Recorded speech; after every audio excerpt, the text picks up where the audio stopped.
I'm Elisabeth Olson. I'm a senior program manager on Microsoft Identity, and I'm responsible for the B2B platform. So I wanted to spend some time talking to you all about how to develop apps that support B2B guests, mostly because it's a question that I get relatively often, and it's not something that we've done a great job explaining, although the concept is pretty simple, as you'll notice as I get through this presentation. So I'm hoping I can empower a lot of you to make your apps available to guest users and provide more experiences for the people you work with.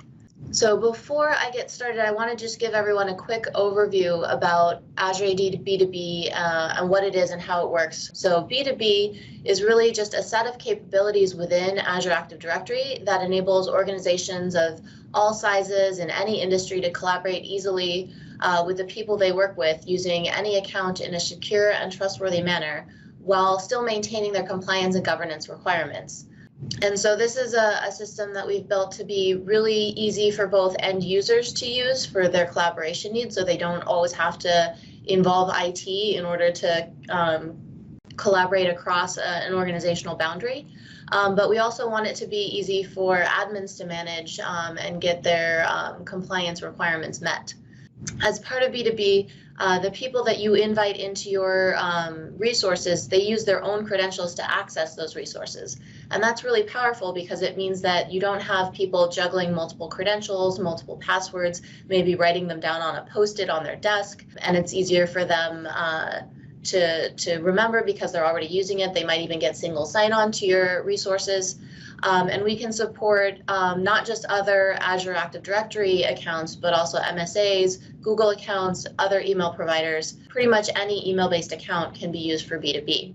It's natively built into many first-party apps, including SharePoint, Teams, and Power BI, but it can also be built into any custom app, which is kind of what we're talking about today.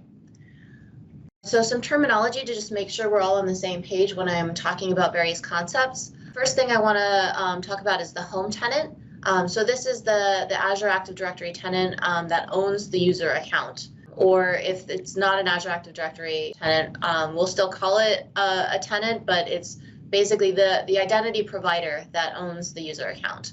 The home user is the account for the user in that home tenant. And we differentiate with that because B2B kind of creates a copy of the user, which I'll get into in a little bit. There's the resource tenant. That's the tenant that has invited the external user in to collaborate. Sorry, there was a question earlier about identity providers. Yeah, so we support any identity provider that can be the user can be addressed by something that looks like an email address. If it doesn't have that @ domain as part of it, then it currently can't be used for a B2B account, but that's something we get a lot of feedback on, and we will have plans to address in the future, I think. So does that answer your question, Anthony? I'll assume it does. And also feel free to keep asking questions as we go, either in the chat window or verbally if you want to unmute. And where do you find the info on external providers? If you look up a feature we have called Direct Federation, that will allow you to give your users a very seamless experience for your identity provider domain. But if you turn on another feature we have called Email One-Time Passcodes, that will allow any user using any email address be authenticated through a one-time passcode that's round-trip to their email inbox. Both of those are documented in our B2B documentation. So if you just search for, I think, Azure AD B2B Direct Federation or Azure AD B2B one-time passcode, you should be able to find the docs pretty easily. Yes, and both of them are still in public preview. So the resource tenant, that's the tenant that's inviting the external user in for collaboration. And then that invitation creates this guest user account. And that's kind of, like I was saying earlier, a copy of the home user account, but this exists in the resource tenant as a full user object. So a question about, we wouldn't have to manually create guest accounts with the federation feature. You still do have to invite the users that you want to collaborate with, but you don't have to manage their credentials. That would be managed, they would use their own credentials in their home tenant through the direct federation feature. So the shadow account is the same kind of shadow account for any B2B user that you might have. So if they come in from an AAD account, an MSA, direct fed, email OTP, they all get the same kind of shadow account, which is a full user object in the resource tenant, but it doesn't have credentials that the user is using. Instead, it has kind of a pointer back to the home user account to say that's where the user should be authenticating. So when they show up to your resources, AAD is smart enough to recognize that this is a shadow account rather than a home user and redirect authentication to their home tenant before coming back to the resource tenant for authorization. And then the last thing that I think is worth mentioning in terms of terminology is this mangled UPN. And this is not an official term. This is just kind of how we refer to the format of the UPN for guest users. Because in the resource tenant, the UPN that we generate for the user kind of looks a little weird. It's not super human readable. It's not a valid email address, but it's a way that we differentiate between guests and member users. It's not something that you should use for authorization because the UPN is editable. So an admin might come in and change this to a different value that doesn't have the hash ext or doesn't have the original email address or something like that. But this is something you can use to kind of at a glance look at users and kind of get a sense for whether or not they're external users. So that terminology kind of helps me explain how these B2B guest user accounts work. So in order to illustrate that, I want to just kind of go through this diagram where we'll say we have two tenants, the Contoso tenant on the left and the Fabricam tenant on the right. And there's a user in Contoso called user A who wants to collaborate with a user in Fabricam called user B. And user A wants to collaborate on some Contoso resource, which might be a document, it might be an app, it might be a conversation in Teams. So what they do is they invite user B into the Contoso tenant, and that creates the shadow account for user B. And you can kind of, you can see the mangled UPN that gets created for user B shadow account. And that account has a pointer back to user B's actual account in Fabricam directly. And then the invitation might also include some access to the resource, and that access is recorded on the shadow account rather than on the home account. And so user B could use this now to access that resource, collaborate, and do whatever they need to do in the context of Contoso. But then if they lose access to their Fabricam account, then that means that they can't authenticate their user B shadow account in Contoso anymore either. And so that means they can't access the resources as well. And so this is a great way to make sure that you enforce compliance and that you don't have people that you're working with in your system that might not need access to your resources anymore because they left the organizations you're working with. So then when you take those guest users and think about how they might need to interact with apps, the reality is that guest users need to use apps for many of the same reasons that regular users do. It's about getting their job done and getting some project done or some other goal in mind. They don't use apps for the sake of using an app, but there's always a purpose to it. So there's obviously collaboration that we provide in Microsoft products like Teams and SharePoint, but guests probably also need to access line of business apps as well. So they might need to file expense reports. They might need to look at your data visualization tools, or they might need to see information about a project you're working on.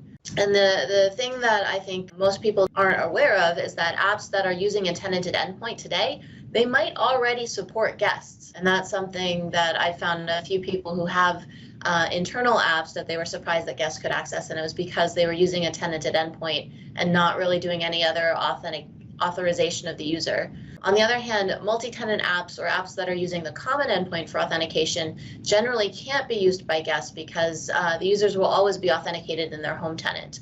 And that's, I think, probably the most important distinction for guests using apps is that the tenanted endpoint will authenticate the user in the context of a particular tenant, even if the user's home account is in a different tenant. But if you use the common endpoint, that always looks for the user's home account and never looks for their guest accounts. So how that works for apps and how guests interact with them, we're going to go back to another diagram similar to the first one, where you still have Contoso and Fabricam, but now we're going to be talking, instead of a user in Contoso, we'll talk about an app in Contoso.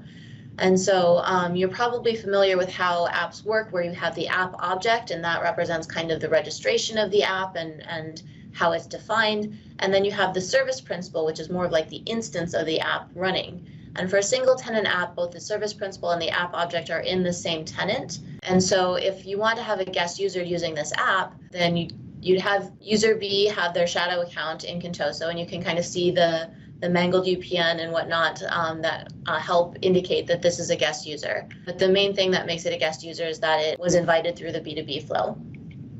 And then if you want to give this user access to this single tenant app, all you would do is go through the same app authorization flow that you would for any other user in the Contoso tenant. So if you're using app assignment, that would work for the guest user. If you're using groups to manage access, you would add the user B to the group that has access to the app. If you're using properties on the user object, then you can set the properties on user B's shadow account to match whatever the app is looking for. So that's kind of how single tenant apps work, and that's why a lot of single tenant apps automatically support guests, is because they're generally using the tenanted endpoint.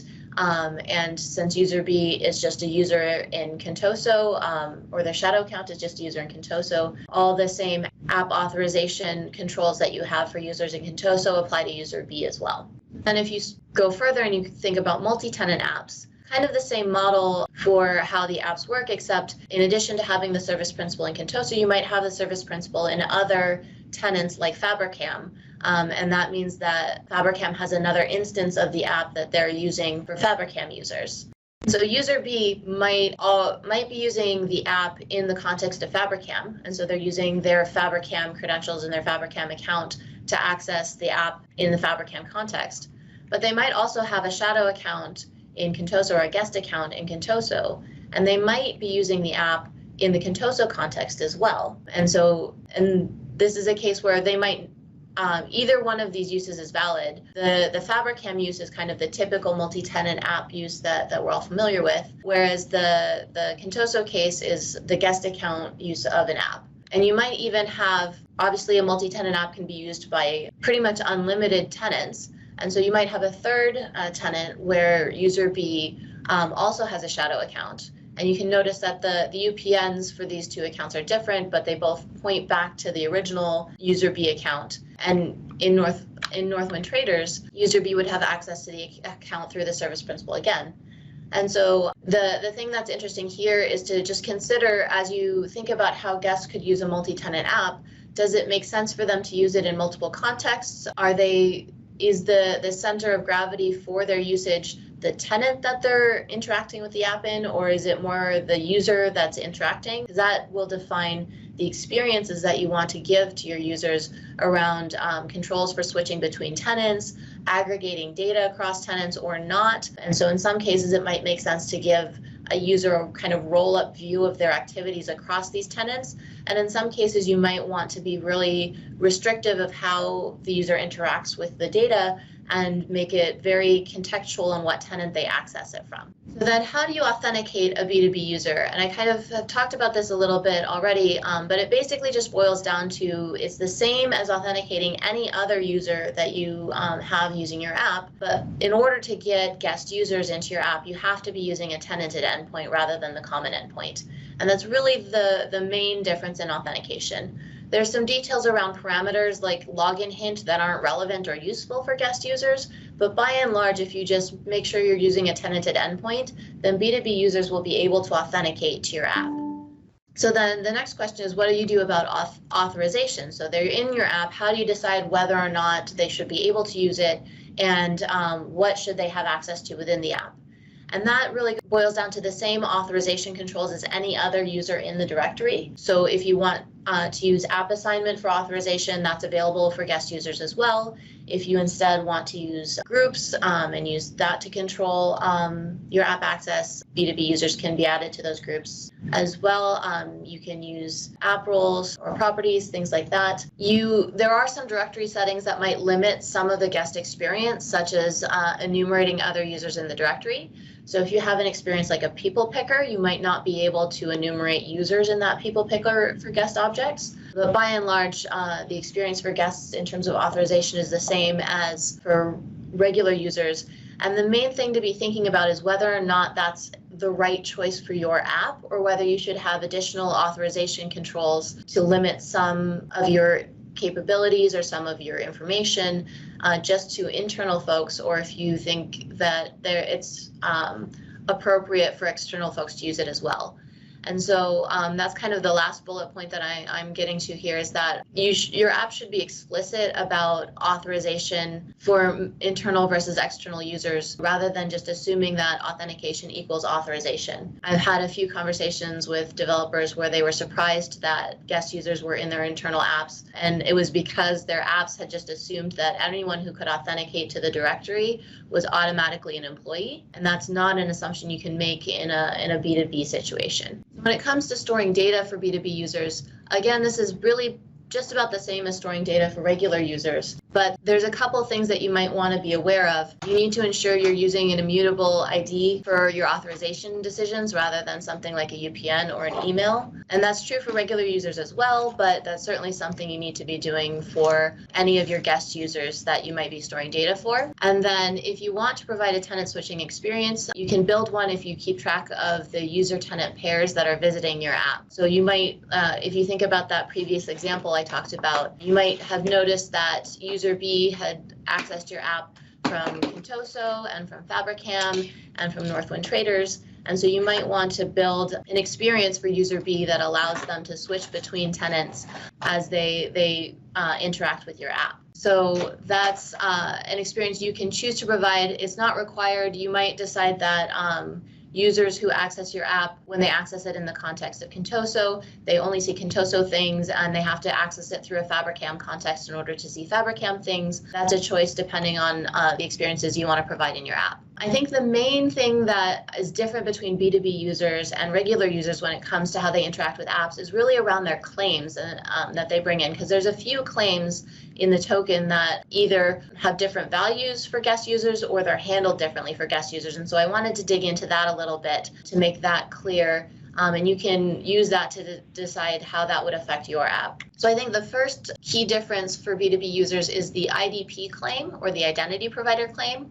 So that reflects where the user was authenticated, not the tenant where the app is running.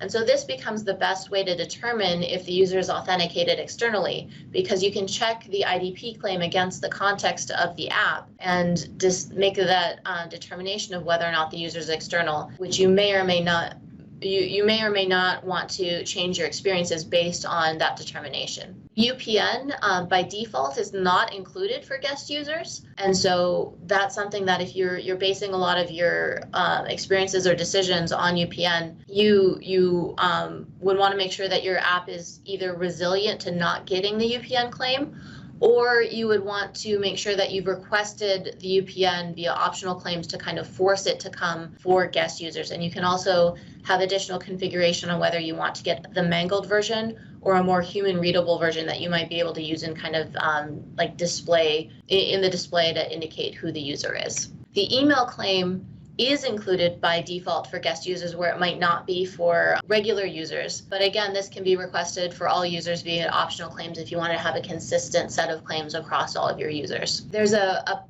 claim around unique name. So for B2B users, this takes a format that's a little different than regular users, where we use the IDP domain, then we hash and the user's email address. And so that is something, if you're using the unique name claim in your app, you want to make sure you're ready to handle that format as well. And then finally, a different claim is the home OID property, or the home object ID. So this is only included for accounts that are from AAD and MSA. You won't get this for direct federation or OTP or Google Fed B2B users because they don't have a home tenant. But you can use this if you want to track the same user across multiple tenants. You can use the home OID and know that it is actually the same user that's going across all of these different tenant contexts if you wanted to build an experience for crossing the tenant boundary within your app. In addition to claims that are different for guest users, it's also, I think, interesting to talk about claims that are always from the resource tenant, even if you might not assume that at first glance. So the subject and object ID properties, those are based on the guest user or the shadow user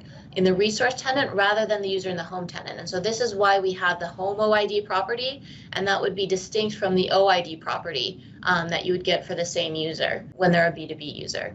We also have the tenant ID. This is always the resource tenant ID. It's not going to be the tenant ID of the home tenant. It's going to be the tenant ID for the tenant where the app is running. And then the preferred data location claim, this will generally be from the resource tenant if they've set a preferred data location.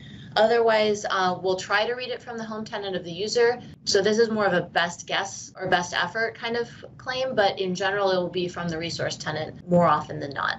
So then one thing that I wanted to kind of come back to, because this is the thing that I get asked almost as much as I get asked how to support guests in apps, is how to make sure that guests are not in my app. And so I think this is important to touch on, is that your authorization step in your app should be an explicit step rather than an implicit assumption. And every time that I found someone has complained about guest users in their internal apps, it's been because they weren't doing any explicit authorization. They were just assuming that authentication was enough. And so if you want to make sure that guests can't get into your app, or if you want to give them a different experience, you're going to have to do some logic to make sure that they don't get into your app. And so what you can do within the app is you can check the IDP claim and compare it to the tenant that you're working within. And if they're the same, then you can assume this is an internal user. And if they're different, you can assume it is an external user. That works if all of your internal users are your employees or your organization members, and all of your external users are your guests. That's not always the case. There's definitely some crossing over that border. So I've seen internal guests and external members. And so in that case, you might want to check the user type property on the user object instead. And so that will indicate whether the user is a guest or a member, and you can make your authorization decisions accordingly. If you want to just make sure that guests never even access your app and you don't want to make app logic around it, then probably the best way is to use app assignment for your internal apps and make sure that you don't assign guests to any of those internal apps that you don't want them to access. So you don't need to do all of these, you only need to do one, but if you want to make sure that apps can't access your app, then you definitely want to do one of these three things. So a quick summary of supporting B2B guests in your apps. Like I said, it was pretty simple. You need to use a tenanted endpoint for your authentication for your app. You want to make sure that you're using the right claims and information to store data about that the user can access and also make authorization decisions. And if you have a multi-tenant app, you might consider building a tenant picking experience so users can easily switch between tenant contexts, or giving the user an experience that allows them to indicate which tenant they want to authenticate in the context of. So that is really all that I think you need to know about guest users accessing apps. So if you have any questions, please let me know and I'll try to clarify anything that might not have been clear. So we're looking for a way to invite guest users into a specific application and sort of brand it differently than the rest of the tenant when they hit the login. Is there a way to do that? So today the AAD login experience is the same across the tenant. So the tenant branding experience we have is tenant wide. We don't currently have an experience for app branding, but that's interesting feedback for us to think about as we build more features in that area. Yeah, because our guests don't necessarily see the same marketing and front end that our employees would see, in other words. Yeah, I definitely it's definitely a good scenario. It's just not one that the platform supports today in terms of branding the sign-in experience. And part of that is because we don't know who's going to be authenticating until after they've gotten into the flow, as it were. And so learning about the scenarios in terms of like, is it app level branding that you want, or is it user level branding, or things like that helps us as we're thinking in this space. So it sounds like for your scenario, it's an app level branding. Yep, so more like a guest portal or so this is an education, and we're looking at higher ed. We're looking to have guests come in and do a certain amount of work on a portal as their own email address kind of thing. And then when they pass a certain point and they want to be students and accept the courses and all that, then we flip them to a corporate, login. Mm-hmm. But they don't. They want different experiences. The marketing teams all want different experiences for all this stuff. Okay, yeah, that definitely makes sense. It's a great scenario. Thank you. Thank you. All right, there's a question in the chat window. It says in the Direct Federation documentation that only certain identity providers are allowed, i.e. whitelisted. How do you get your IDP on the list? So I think that might be some confusion about what we're indicating in the docs. So any IDP that supports SAML or WSFed can be used for Direct Federation. The whitelisted ones are ones where the domain the user comes in with doesn't have to match the domain that's used for authentication. So things like Google for Work allows you to have a custom domain, but you still authenticate against the Google domain. So the user might be user@kintoso.com, but that would redirect to Google for Work for authentication. And since we know that those are well-known IDPs that don't allow customization, that would allow spoofing or phishing, we have put them in a particular allow list that will allow a mismatch between domain and IDP. But otherwise, any other domain that wants to, or any other IDP that you want to use for Direct Federation is totally valid as long as the domain of the user object or the domain of the user matches the domain that they would be sent for authentication. So to add to that comment, with the preview of any of the new features, Google is still the only IDP that will allow OIDC. So any other IDP is still only allowed to use SAML, WSFed. That's going to be that way for a while. So that you're right that that's the current state. We do a different kind of protocol for Google versus Direct Fed. I think in the fullness of time that will probably change. I can't give timelines about when that would be though. Okay. Thank you. Mm-hmm. Tom, I have a question. I'm not sure if this would be covered in this, but I have a client that they do B2B users across two tenants because they're tightly integrated, and they've decided to merge their tenants. Is there a way to convert a B2B user to a normal Azure user, or at least do an inventory of their resources that they're accessing to write something to realign the real Azure account with those resources?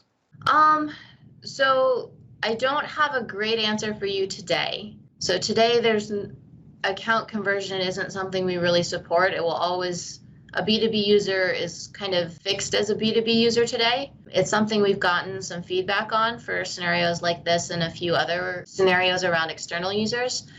So it's an area we're looking to make some improvements on, but I don't have a timeline I can share publicly. In terms of enumerating their access, that's also, you can kind of do that within things that Azure AD controls access for, like their group memberships, their role assignments, things like that. But if they have access to things within apps, like within SharePoint or within Teams, that's much harder to enumerate. And you have to go to each of those different apps to find out what they're authorized for within the app. Some scripting work that would have to be done in order to do that. Okay, thanks. That's what I've already concluded, but thanks for verifying that. Yeah, of course. And hopefully that story will get better in the future. But in terms of what's available to you today, that's kind of your options. Cool. And then there was another question about how long this will be in preview, and I assume that this is referring to Direct Federation. And so that one, we don't have an explicit timeline for moving to GA. We like to do it sooner rather than later because we don't like to keep things in preview longer than we have to, but we also want to make sure that we get enough feedback that things are working for customers and that we've hit the right level of quality in order to make things work for everybody. So it's more of a quality-driven bar than it is a date-driven. And so when we think it's high enough quality to meet the GA standard we have, then that's when we'll flip the bit to make it GA. I have a question. So the Direct Federation feature that's coming out for soon allows them to basically manage the credentials on their own tenant or in their own provider. Mm-hmm. Correct? Okay. we still have to manually create those guest accounts. Once we generate those guest accounts, though, if I'm trying to see how this benefits or improves the scenario where we have like two different tenants of two sister companies, we have thousands of users in both, and they need to access each other's tenant consistently. Creating them is one thing, but then managing all of those user accounts, those guest user accounts, when you say that they are managing their source provider, if they leave that other tenant, does that mean that they're automatically removed as a guest account, or do we have to manually remove them? Yeah, so that's a great question. So if we don't currently remove the resource tenant's guest user if the home tenant user's account is deleted, they lose access to everything and they can't authenticate, but they can't, the user object still exists in the resource tenant. So that's a fair call out. The purpose of direct federation is not really to marry two Azure AD tenants together. It's really more intended to give external users you're working with who just don't happen to be on AAD a more seamless experience for using their credentials. And so that it's fair feedback that we don't have a great solution for two tenants within the same organization that need to have a much closer relationship. But the reason why direct federation is there is really more to give users who might be on a different identity provider who still need to collaborate with you on Teams or on SharePoint or in your own apps, a seamless authentication experience when they're invited in to collaborate. So for a seamless experience from an administrative standpoint, for two sister tenants would be really to merge them. That's really the only option we have. There's not anything out there to help us merge, or not merge, but create a seamless experience where we're not having to manage guest users in either tenant. That's just expected, and it's going to stay that way.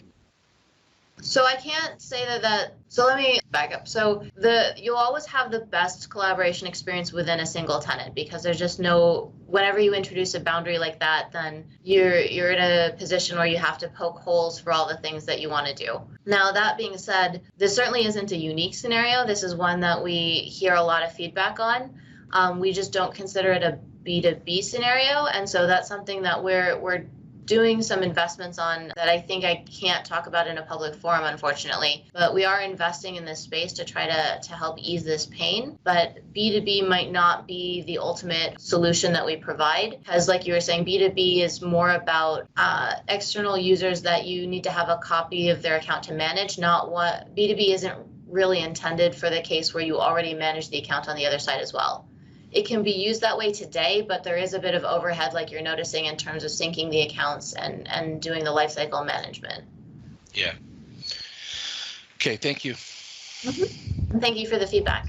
Any thoughts on support for token exchange? Can you give me some more context on what you mean by token exchange? Yeah, so this is really going back to a little bit around OpenID Connect support, because if you've got an external identity provider, one of the sort of draft specifications now is, in order to separate out authentication from authorization, one of the mechanisms being proposed is that you authenticate and and passing the identity, and then the authorization server at the end of that can trust where it's come from and then spin up its own token to say, actually, this is basically my internal user from an external perspective, and I'm generating a token to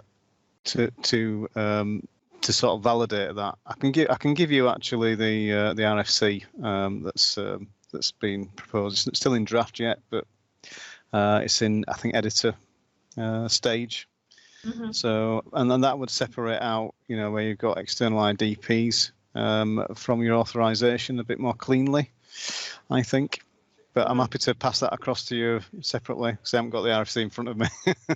Yeah, no, I don't expect you to rattle off the RFC on the call. At a high level, that's kind of what we're doing with B2B as it is. So when the B2B user authenticates, we get a token from their home tenant, and we evaluate the validity of the token and then remint a new token in the context of the tenant that they're accessing and say, this is an authenticated user and here's some other properties about them. It would be interesting to compare how that looks against the spec you're referencing and see if we're aligned on that or if there's a couple points that we might not be aligned. But I think in principle, that's kind of what we're already doing with B2B. And as we add support for more account types, I think we would continue to expand that model.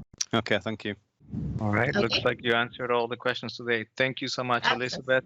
Thanks everyone for asking questions and paying attention. And if you have any other thoughts later, you can always reach me on Twitter. My handle is ELISOL, or if you reach out to Stephen, he can connect you as well. Thank you everyone for joining us today.